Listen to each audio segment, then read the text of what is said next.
அது என்னப்பா அது தற்குறியா?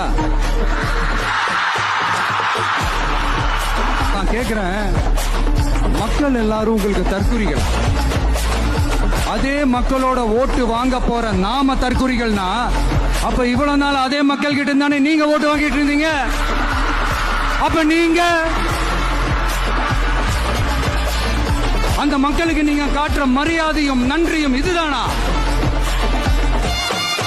ஒண்ணு மட்டும் சொல்றேன், எழுதி வச்சுக்கோங்க. இந்த தற்குறின்னு சொல்றீங்கல்ல, இந்த தற்குறிகள்லாம் ஒன்னா சேர்ந்துதான் வாழ்நாள் பூரா விடையை கண்டுபிடிக்காத முடியாத அளவுக்கு உங்க அரசியலே ஒரு கேள்விக்குறியாக்க போறாங்க.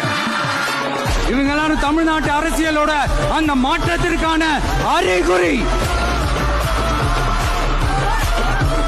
சும்மா லாஜிக்கே இல்லாம தற்குறி